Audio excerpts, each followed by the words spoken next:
2000 साल पहले दूर एक मुल्क में ख्वाबों में यकीन करने वाले एक आदमी को तहखाने में डाल दिया गया था और फिर उसे गुलाम के रूप में बेच दिया गया था। उस बुजुर्ग ने कहा, जो अब ऐसी बोली में बात कर रहा था जिसे लड़का समझता था। हमारे सौदागरों ने उस आदमी को खरीद लिया और उसे मिस्र में ले आए। हम सब जानते हैं कि जो भी कोई ख्वाब में यकीन करता है वह उनकी व्याख्या भी करना जानता है। बुजुर्ग ने अपनी बात जारी रखते हुए कहा, जब फ़ैरो ने दुबली गायों और मोटी गायों का ख्वाब देखा था तो इस आदमी ने, जिसकी मैं बात कर रहा हूँ, मिस्र को अकाल से राहत दिलाई थी। उसका नाम जोसेफ था। वह भी मेरी ही तरह एक अजनबी मुल्क में एक अजनबी था और वह शायद मेरी ही उम्र का था। वह रुका, उसकी आंखों में अभी भी रूखापन बना हुआ था। हम हमेशा रवायत को मानते हैं। रवायत ने ही उस ज़माने में मिस्र को अकाल से बचाया था और मिस्र के बासिंदों को सबसे ज़्यादा दौलतमंद बना दिया था। रवायत ही इंसानों को सिखाती है कि रेगिस्तान को कैसे पार किया जाए और उनके बच्चों को शादियाँ किस तरह करनी चाहिए। रवायत कहती है कि नकलिस्तान गैर तरफ इलाका होता है क्योंकि नकलिस्तान दोनों ही पारों में है और इसलिए दोनों को ही खतरा होता है। किसी ने एक शब्द भी नहीं कहा, बुजुर्ग बोलता रहा। लेकिन रवायत यह भी कहती है कि रेगिस्तान के पैगामों पर यकीन करना चाहिए। हम जो कुछ भी जानते हैं वह सब रेगिस्तान ने ही सिखाया है। बुजुर्ग ने एक इशारा किया और हर कोई खड़ा हो गया। बैठक समाप्त हो चुकी थी।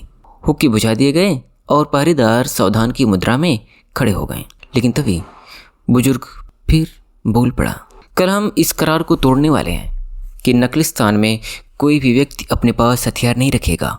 पूरे दिन हम अपने दुश्मनों की तलाश में रहेंगे। दिन डूबते ही हर कोई अपने अपने हथियार मेरे सामने रख देगा। हमारे दुश्मनों को हर 10 लाशों के बदले तुम्हें सोने की एक मोहरें मिलेंगी। लेकिन हथियार तभी तानने के काबिल होते हैं जब वे भी जंग में हिस्सा लेते हैं। हथियार भी रेगिस्तान की तरह मनमौजी होते हैं और अगर उनका इस्तेमाल नहीं किया जाए तो मुमकिन है अगली बार वे किसी काम के ना रह जाएं। अगर कल का दिन खत्म होने तक उनमें से कम एक का इस्तेमाल नहीं किया गया तो उसका इस्तेमाल तुम पर किया जाएगा। जब लड़का तंबू से निकला तो नकलिस्तान में सिर्फ पूर्ण चंद्रमा की रोशनी थी। वह अपने तंबू में 20 मिनट की दूरी पर था और उसने चलना शुरू कर दिया। जो कुछ भी हुआ था उससे वह चौकन्ना हो उठा था। वह कायनात की रूह तक पहुंचने में कामयाब रहा था और अब ऐसा करने की कीमत उसे अपनी जान से भी चुकानी पड़ सकती थी। यह एक खतरनाक बाजी थी, लेकिन वह इस तरह की जोखिम भरी बाजियाँ तो उसी दिन से लगाता रहा था जब उसने अपनी नीयत का पीछा करने की खातिर अपने भेड़ों को बेच डाला था। और जैसा कि उस ऊँट हाँकने वाले ने कहा था, कल मर जाना किसी भी दूसरे दिन में मरने से बदतर नहीं है। हर दिन या तो जिंदा रहने के लिए है या फिर दुनिया से रुखसत करने के लिए। सब कुछ एक ही शब्द पर टिका हुआ था, मकतूब। चारों तरफ फैली खामोशी के बीच चलते हुए उसे कोई पछतावा नहीं था। अगर वह कल मर जाता है तो ऐसा इसलिए होगा क्योंकि ईश्वर भविष्य को बदलना नहीं चाहता होगा। अगर वह मर भी गया तो कम से कम इस बात का संतोष होगा कि वह खाड़ी पार करने के बाद, क्रिस्टल की दुकान में काम करने के बाद और रेगिस्तान की खामोशी और फातिमा की आंखों में झांक लेने के बाद मरा। अरसा पहले जब से उसने अपना घर छोड़ा था तब से अपना हर दिन उसने भरपूर ढंग से जिया था। अगर वह कल मर भी जाता है तो दूसरी गड़ियों के मुकाबले उसने बहुत कुछ देख चुकने के बाद मरा होगा और इस बात को लेकर उसे गर्व था। सहसा उसे एक भीषण गर्जना सुनाई दी और तेज हवा ने उसे धकेल कर नीचे गिरा दिया। ऐसा अनुभव उसे पहले कभी नहीं हुआ था। पूरा इलाका धूल के बवंडर में चक्कर खा रहा था जो इतना घना था कि चंद्रमा आंखों से ओझल हो गया था। उसके सामने एक विशालकाय सफ़ेद घोड़ा था जो भयानक ढंग से हिनहिनाता हुआ बार बार उसके सामने अपने पिछले पैरों पर खड़ा हो रहा था। उस अंधा कर देने वाली धूल में थोड़ा सा छटने के बाद लड़के ने जो नज़ारा देखा उससे वह काँप उठा। घोड़े पर एक पूरी तरह काले लबादे में ढका एक आदमी सवार था और उसके बाएं कंधे पर एक बाज बैठा हुआ था। उस घुड़सवार ने साफा पहन रखा था और सिवा आंखों के उसका पूरा चेहरा एक काले कपड़े से ढका हुआ था। देखने में वह रेगिस्तान का कोई हरकारा लगता था, लेकिन उसकी मौजूदगी निरे हरकारे से ज़्यादा किसी ताकतवर इंसान जैसी लग रही थी। उस विचित्र घुड़सवार ने अपनी जीन से कसी म्यान से एक विशाल मुड़ी हुई तलवार निकाली, तलवार के फलक का फौलाद चंद्रमा की रोशनी पर चमक उठा। कौन है जो बाजों की उड़ान का अर्थ पढ़ने का दुस्साहस करता है? उसने पूछा, जिसकी आवाज़ इतनी गरजती हुई थी कि वह अल-फ़यूम के हजारों दरख्तों से टकराकर गूंज उठी। मैं हूँ जिसने यह जुर्रत की है, लड़के ने कहा। उसे उस तस्वीर की याद आ गई जिसमें सेंटियागो माटामोरोस सफ़ेद घोड़े पर सवार था और विदर्भ में उस घोड़े के खुरों के नीचे दबे हुए थे। यह आदमी बिल्कुल वैसा ही दिखाई दे रहा था, सिवा इसके कि भूमिकाएं उलट गई थीं। मैं हूँ जिसने यह जुर्रत की है, उसने दोहराया और तलवार का वार झेलने के लिए अपना सिर झुका दिया। बहुत सी जिंदगियां बच जाएंगी क्योंकि मैं कायनात की रूह को देख सकता था। तलवार का वार नहीं हुआ, इसकी बजाय अजनबी उसे धीरे धीरे तब तक नीचे करता गया जब तक उसकी नोक लड़के के माथे को नहीं छूने लगी। उससे रक्त की बूंद निकल आई। घुड़सवार पूरी तरह स्थिर था, उसी तरह लड़का भी। लड़के को यह तक नहीं सोचा कि वहाँ से भाग जाता। वह अंदर ही अंदर एक विचित्र किस्म का आनंद महसूस कर रहा था। अपनी नियत की खोज में वह करीब करीब मरने को था और फातिमा की खातिर भविष्य सूचक संकेत आखिरकार सही साबित हुए थे। अब वह दुश्मन के सामने था, लेकिन मरने की चिंता करने की कोई ज़रूरत नहीं थी। कायनात की रूह का इंतजार कर रही थी और वह जल्दी ही उसका हिस्सा बन जाने वाला था, और कल उसका दुश्मन भी उस रूह का हिस्सा बन जाएगा। अजनबी तलवार की नोक को उसके माथे से टिकाए रहा। तुमने परिंदों की उड़ान को क्यों पढ़ा? मैंने तो सिर्फ वो पढ़ा जो परिंदे मुझसे कहना चाहते थे। वे नकलिस्तान की हिफाजत करना चाहते थे। कल तुम सब मर जाओगे क्योंकि उनकी संख्या नकलिस्तान के तुम्हारे आदमियों से ज़्यादा है। तलवार अपनी जगह पर बनी रही। तुम कौन होते हो जो अल्लाह की मर्जी को बदलना चाहते हो? अल्लाह ने फौजों को गढ़ा है और उसने बाजों को गढ़ा है। अल्लाह ने मुझे परिंदों की ज़बान सिखाई है। सब कुछ एक ही हाथ का लिखा हुआ है, लड़के ने ऊँट हाँकने वाले के शब्दों को याद करते हुए कहा। अजनबी ने लड़के के माथे से तलवार हटा ली और लड़के को अपरिमित राहत का एहसास हुआ, लेकिन वह तब भी भाग नहीं सका। अपनी भविष्यवाणियों को लेकर सावधान रहना, अजनबी ने कहा। जब कोई चीज़ लिखी होती है तो उसको किसी भी तरह बदला नहीं जा सकता। मैंने तो सिर्फ फौजें देखी हैं, लड़के ने कहा। मैंने जंग का नतीजा नहीं देखा था। अजनबी इस जवाब से संतुष्ट लगता था, लेकिन वह तलवार अपने हाथ में ले रहा। एक अजनबी मुल्क में क्या कर रहा है? मैं अपनी नियत के पीछे चल रहा हूँ। यह बात तुम्हारी समझ में नहीं आएगी। अजनबी ने तलवार म्यान में रख ली और लड़के ने चैन की सांस ली। मुझे तो तुम्हारी हिम्मत का इम्तिहान लेना था, अजनबी ने कहा। दुनिया की जबान को समझने के लिए हिम्मत सबसे ज़्यादा ज़रूरी है। लड़का चकित था। अजनबी ऐसी चीज़ों के बारे में बात कर रहा था जिनके बारे में बहुत थोड़े लोग जानते थे। तुम्हें अपनी कोशिश नहीं छोड़नी चाहिए, तुम बहुत दूर निकल आए हो। उसने अपनी बात जारी रखी। तुम्हें रेगिस्तान से प्यार जरूर करना चाहिए, लेकिन उस पर पूरी तरह भरोसा नहीं करना चाहिए, क्योंकि रेगिस्तान सभी लोगों का इम्तहान लेता है, हर कदम पर चुनौतियां पेश करता है और जिन लोगों का ध्यान भटकता है उनकी जान ले लेता है। उसकी बातों ने लड़के को बूढ़े राजा की याद दिलाई थी। अगर कोई योद्धा यहाँ आते हैं और सूरज डूबने तक तुम्हारा सिर सलामत रहता है तो आकर मुझसे मिलना, अजनबी ने कहा। जो हाथ थोड़ी देर पहले तलवार भांज रहा था उसी ने अब चाबुक थाम लिया था। घोड़ा एक बार फिर धूल उड़ाता हुआ अपने पिछले पैरों पर खड़ा हो गया। तुम कहाँ रहते हो? लड़के ने भागते हुए घुड़सवार को जोर से पुकारते हुए पूछा। चाबुक थामे हाथ दक्षिण की तरफ इशारा किया। लड़का किमियागर से मिल चुका था। अगली सुबह अल-फ़यूम पर खजूर के दरख्तों के आसपास 2000 हथियारबंद आदमी फैले हुए थे। सूरज के सिर पर चढ़ने से पहले ही 500 कबीलाई क्षितिज पर प्रकट हो गए। घुड़सवार लड़ाके उत्तर की तरफ से नकलिस्तान में दाखिल हुए थे। ऊपरी तौर पर यह शांतिपूर्ण अभियान लगता था, लेकिन वे सब लोग अपने अपने लबादों में हथियार छिपाए हुए थे। जब वे अल-फ़यूम के बीच सफ़ेद तंबू के पास पहुंचे तो उन्होंने अपनी अपनी कटारें और राइफलें निकाल ली और उन्होंने उस तंबू पर हमला कर दिया जो खाली पड़ा था। नगलिस्तान के लोग ने रेगिस्तान से आए इन सारे घुड़सवारों को घेर लिया और आधा घंटे के भीतर ही एक को छोड़कर 6.5 घुड़सवार मारे गए। बच्चों को खजूर के दरख्तों की झुरमुट की दूसरी तरफ ले जाया गया था और जो कुछ हुआ वह बच्चों ने नहीं देखा।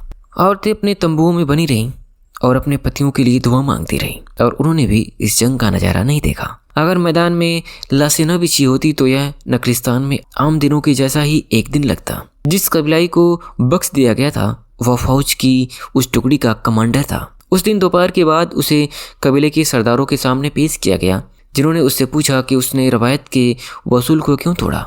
कमांडर ने कहा कि उसके आदमी कई दिनों से जारी जंग से थके हुए, भूखे और प्यासे थे और इसलिए उसने नखलिस्तान पर हमले का फैसला किया ताकि वह जंग पर वापस लौटने के काबिल हो सके।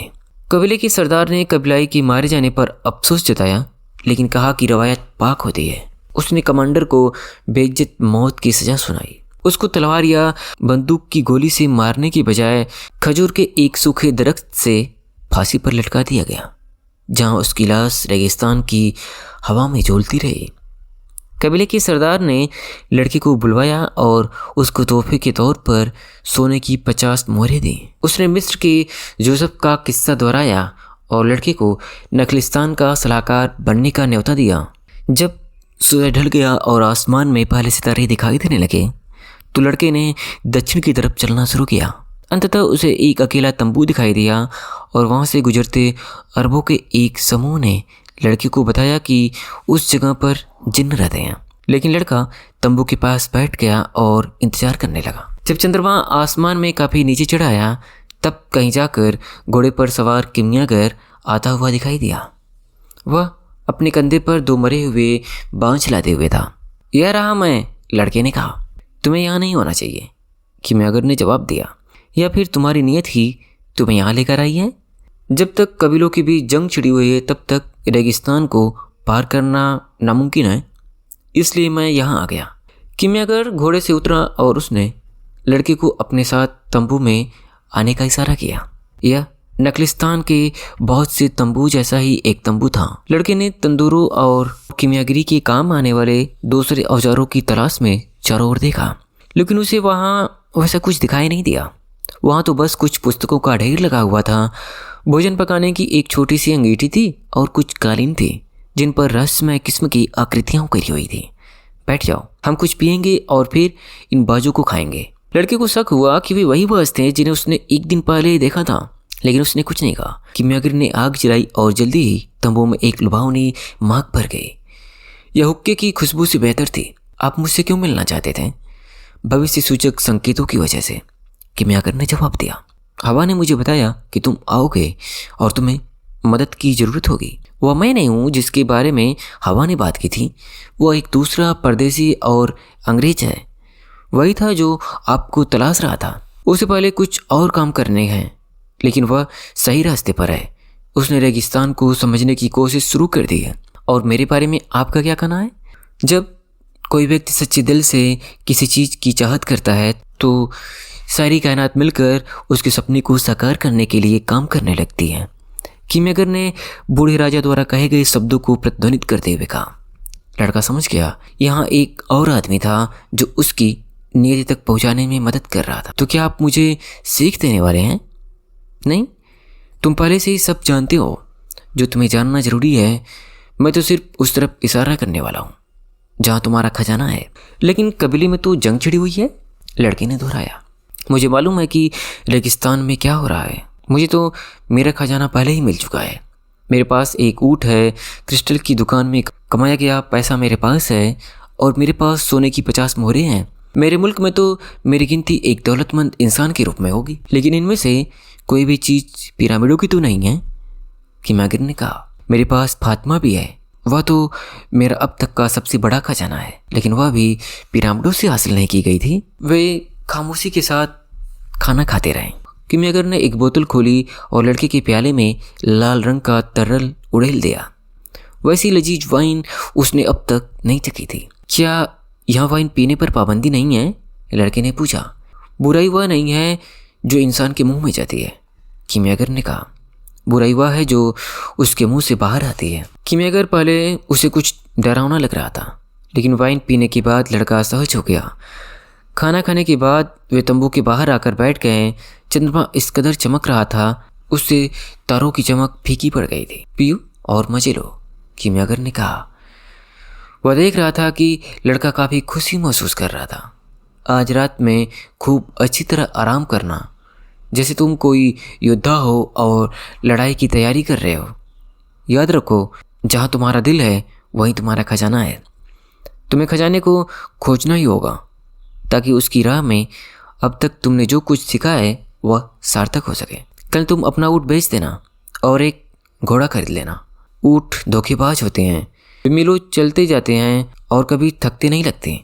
फिर अचानक वे घुटने टेक देते हैं और मर जाते हैं। लेकिन घोड़े धीरे धीरे करके थकते हैं।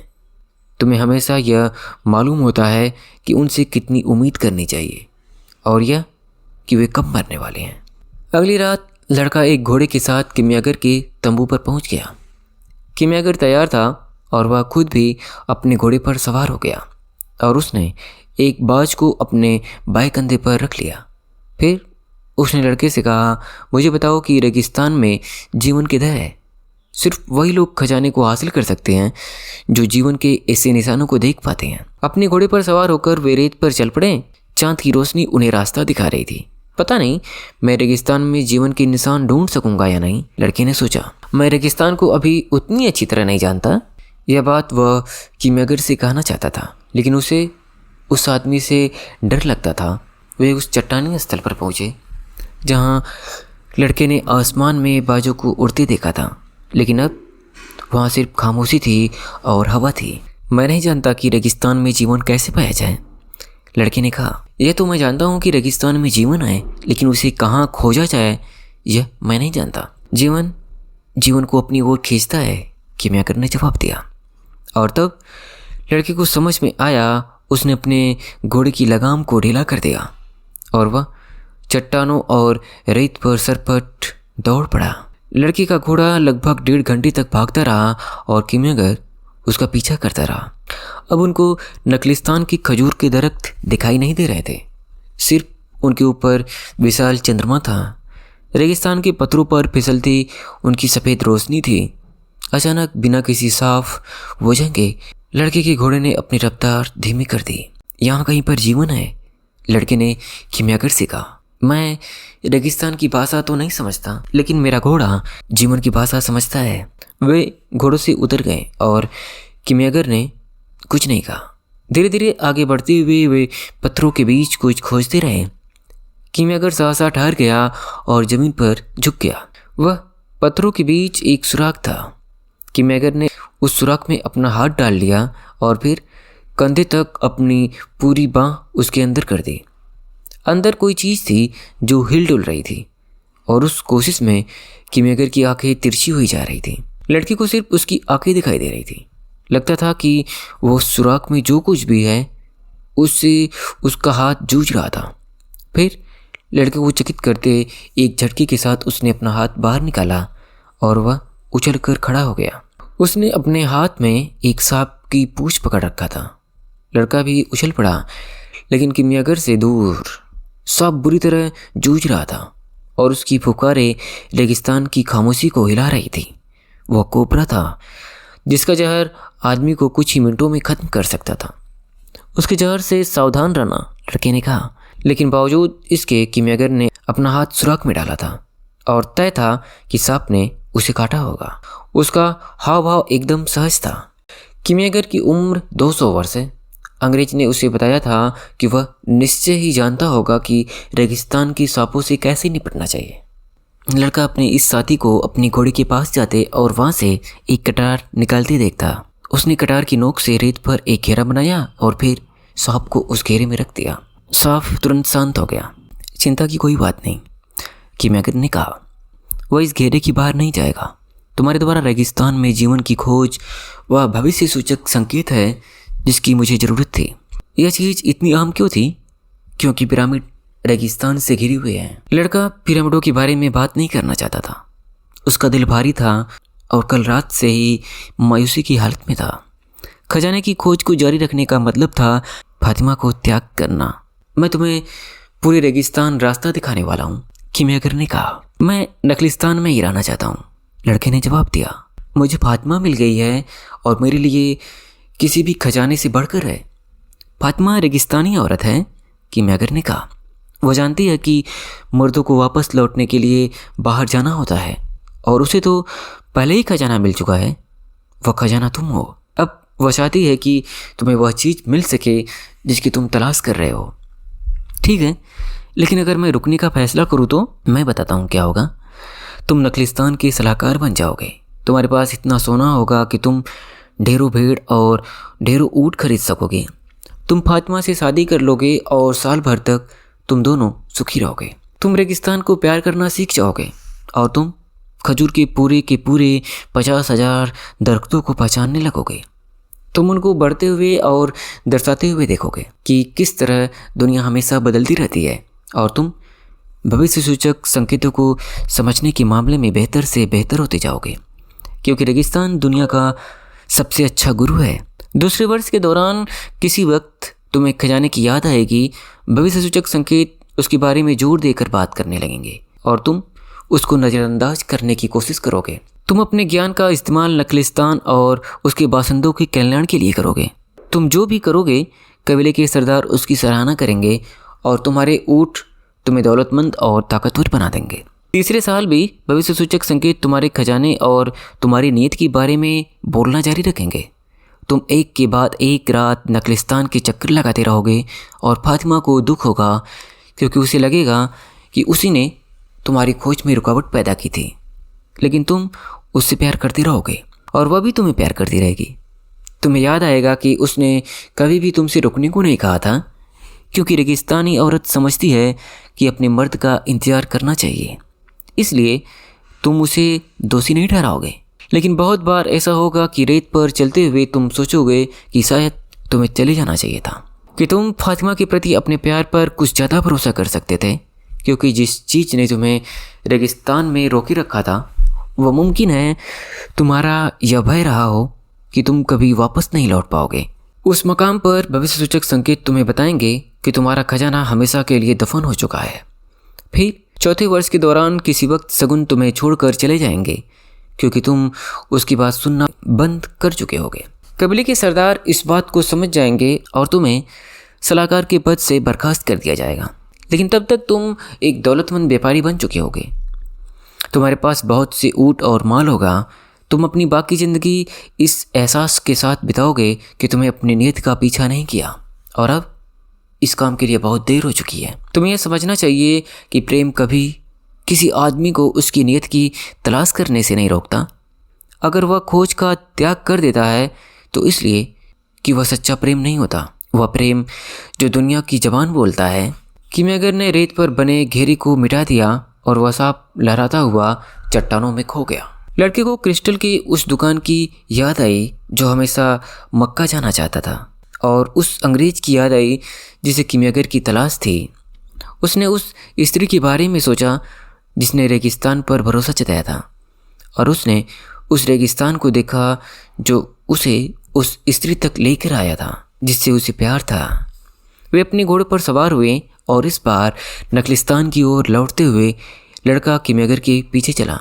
हवा उन तक नखलिस्तान की आवाज़ें लेकर आई और लड़के ने उन आवाज़ों में फातिमा की आवाज़ सुनने की कोशिश की। लेकिन उस रात जब वह घेरे के भीतर पड़े कोबरा को देख रहा था, अपने कंधे पर बाज को बैठाए उस अजीबोगरीब घुड़सवार ने प्रेम और खजाने के बारे में, रेगिस्तानी औरतें और उनकी नीयत के बारे में बात की थी। मैं आपके साथ चलूँगा, लड़के ने कहा, और यह कहते ही उसे अपने हृदय में शांति का एहसास हुआ। हम लोग कल सूरज उगने से पहले निकलेंगे, किमियागर ने सिर्फ इतना ही कहा। लड़के ने पूरी रात जागते हुए बिताई। भोर होने से पहले 2 घंटे पहले उसने अपने तंबू में सोए एक लड़के को जगाया और उससे कहा कि वह उसे फातिमा के तंबू तक पहुंचा दे। जब उसके दोस्त ने उसे फातिमा के तंबू तक पहुंचा दिया तो लड़के ने उसे इतना सोना दिया कि वह एक भेड़ खरीद सकता था। फिर उसने अपने दोस्त से कहा कि वह फातिमा के तंबू के अंदर जाकर उसे जगाए और बताए कि वह तंबू के बाहर उसका इंतज़ार कर रहा है। उस नौजवान अरब ने वैसा ही किया, जिसके बदले उसे फिर से उतना ही सोना दिया गया जिससे वह एक और भेड़ खरीद सकता था। अब तुम जाओ, लड़के ने उस नौजवान अरब से कहा। अरब वापस अपने तंबू में जाकर सो गया। उसे इस बात का गर्व था कि उसने नखलिस्तान के सलाहकार की मदद की थी। इस बात की खुशी थी कि उसके पास इतना पैसा था कि वह कुछ भेड़ें खरीद सकता था। फातिमा तंबू के दरवाजे पर प्रकट हुई। दोनों चहलकदमी करते हुए खजूर के दरख्तों के बीच पहुंच गए। लड़का जानता था कि वह रवायत का उल्लंघन कर रहा था, लेकिन इस वक्त उसे इसकी कोई परवाह नहीं थी। मैं बाहर जा रहा हूँ, उसने कहा, और मैं चाहता हूँ कि तुम इस बात को समझ लो कि मैं वापस आऊँगा और तुमसे प्यार करता हूँ, क्योंकि कुछ भी मत कहो। फातिमा ने उसे बीच में ही रोकते हुए कहा, किसी से प्यार इसलिए किया जाता है क्योंकि उससे प्यार होता है। प्यार करने के लिए किसी वजह की ज़रूरत नहीं होती। लेकिन लड़के ने अपनी बात जारी रखी। मैंने एक ख्वाब देखा था और मैं एक राजा से मिला था। मैंने क्रिस्टल बेचे और रेगिस्तान पार किया, और क्योंकि कबीले ने जंग का ऐलान किया था इसलिए मैं किमियागर के बारे में पूछताछ करने कुएं पर गया था। इस तरह मैं तुमसे इसलिए प्यार करता हूँ कि तुमसे मिलने के लिए सारी की सारी कायनात ने मिलकर मेरी मदद की है। दोनों ने आलिंगन किया। यह पहली बार था जब दोनों में से किसी ने भी एक दूसरे को छुआ था। मैं वापस आऊँगा, लड़के ने कहा। इसके पहले तक मैं रेगिस्तान की ओर हसरत भरी निगाहों से देखा करते थे, फातिमा ने कहा। अब मैं उम्मीद से देखा करूँगी। एक दिन मेरे पिता भी बाहर गए थे, लेकिन वे मेरी माँ के पास लौटे थे और उसके बाद वे हमेशा वापस लौटते रहे। उन्होंने और कुछ नहीं कहा। वे खजूर के दरख्तों के बीच कुछ और आगे तक गए और फिर लड़के ने उसे उसके तंबू के दरवाजे तक छोड़ दिया। मैं वापस लौटूंगा जैसे तुम्हारे पिता तुम्हारी माँ के पास वापस लौटे थे, उसने कहा। उसने देखा कि फातिमा की आंखों में आंसू छलछला रहे थे। तुम रो रही हो? मैं रेगिस्तान की औरत जरूर हूँ, उसने अपना चेहरा एक ओर मोड़ते हुए कहा, लेकिन आखिर मैं एक औरत ही हूँ। फातिमा अपने तंबू में वापस चली गई और एक दिन निकल आया और वह बाहर आकर रोजमर्रा के उन्हीं कामों में लग गई जो वह वर्षों से करती आ रही थी। लेकिन सब कुछ बदल चुका था। लड़का अब नकलिस्तान में नहीं था और नकलिस्तान का वही अर्थ अब नहीं रह गया था जो कभी कल तक था। अब वह 50,000 खजूर के दरख्तों और 300 कुओं वाली जगह नहीं रहने वाली थी जहाँ मुसाफिर आते थे और अपने लंबे सफ़र के अंत में सुस्ताते थे। उस दिन के बाद से नकलिस्तान उसके लिए एक खाली जगह रह जाने वाला था। उस दिन के बाद से रेगिस्तान की अहमियत बढ़ जाने वाली थी। वह हर रोज़ उसकी ओर ताकेगी और अंदाज़ा लगाने की कोशिश करेगी कि अपने खजाने की तलाश में लड़का किस सितारे की दिशा में जा रहा होगा। उसे हवा की मार्फत अपने चुम्बन भेजने होंगे, इस उम्मीद में कि वह हवा लड़के के चेहरे को छुएगी और उसे बताएगी कि वह जिंदा है, बताएगी कि वह उसका इंतज़ार कर रही है। एक औरत खजाने की खोज में गए अपने साथी मर्द का इंतज़ार कर रही है। उस दिन के बाद से उसके लिए रेगिस्तान का एक ही मतलब होगा, उसकी वापसी की उम्मीद। उस सब के बारे में मत सोचो जो तुम पीछे छोड़ आए हो। घोड़ों पर सवार रेगिस्तान की रेत पर अपना सफ़र शुरू करते हुए किमियागर ने लड़के से कहा, कायनात की रूह में सब कुछ पहले से लिखा हुआ है, वह हमेशा लिखा रहेगा। इंसान घर छोड़ने की बजाय घर लौटने के बारे में ज़्यादा ख्वाब देखते हैं, लड़के ने कहा। वह एक बार फिर रेगिस्तान की खामोशी का अभ्यस्त हो चुका था। जो कुछ भी तुम्हें मिलता है, अगर वह विशुद्ध तत्वों से बना है तो वह कभी नष्ट नहीं होगा और तुम कभी भी उस तक वापस लौट सकते हो। और अगर जो चीज़ तुम्हें मिली थी वह महज रोशनी की एक कौंध थी, जैसे कि किसी तारे का विस्फोट, तो लौटने पर तुम्हारे हाथ कुछ नहीं लगेगा। वह आदमी किमियागर की भाषा बोल रहा था, लेकिन लड़का जानता था कि उसका इशारा फातिमा की तरफ था। बहुत मुश्किल था उसके बारे में ना सोचना जो वह पीछे छोड़ आया। रेगिस्तान के अंतहीन एक से पन ने उसे ख्वाब में डुबो दिया। लड़का कभी भी खजूर के दरख्तों को, कुओं को और उस औरत के चेहरे को देख पा रहा था जिसे वह प्यार करता था। वह अंग्रेज को अपने प्रयोग में लगा देख पा रहा था और उस ऊँट हाँकने वाले को जो एक गुरु था। हालांकि इस बात का एहसास नहीं था, हो सकता है कि किमियागर को कभी इश्क ही ना हुआ हो, लड़के ने सोचा। किमियागर अपने घोड़े पर सवार आगे आगे चल रहा था, बाज उसके कंधे पर बैठा था। वह परिंदा रेगिस्तान की जबान को अच्छी तरह से समझता था और जब कभी वे रुकते थे तो वह शिकार की तलाश में उड़ जाता था।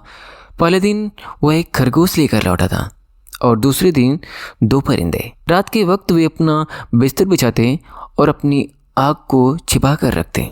रेगिस्तान की रातें ठंडी थीं और जैसे जैसे चंद्रमा का उजाला पखवाड़ा बीत रहा था वैसे वैसे वे और अंधेरी होती जा रही थी। वे हफ्ते भर तक चलते रहे, जिस दौरान वे सिर्फ सावधानियों के बारे में बात करते थे, जिनका पालन करना कबीलों के बीच जारी जंग से बचने के लिए जरूरी था।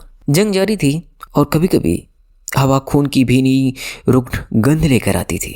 जंग पास में कही जा रही थी और हवा लड़के को याद दिलाती थी कि सगनों की अपनी एक भाषा होती है जो हर वक्त उससे वह बताने को तैयार थी, जिससे उसकी आंखें देख पाती थी। 7वें दिन किमियागर ने वक्त से थोड़ा पहले ही पड़ाव डालने का फैसला किया। बाज शिकार की तलाश में उड़ गया और किमियागर ने पानी का अपना पात्र लड़के की ओर बढ़ाया।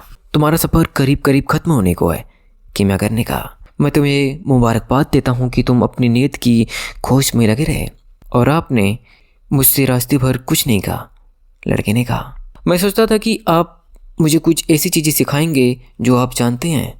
कुछ समय पहले मैं एक ऐसे आदमी के साथ रेगिस्तान का सफ़र किया था जिसके पास किमियागर से ताल्लुक़ रखने वाली पुस्तकें थी, लेकिन मैं उन पुस्तकों से कुछ भी नहीं सीख पाया था। सीखने का सिर्फ एक ही तरीका है, किमियागर ने जवाब दिया, और वह है कर्म।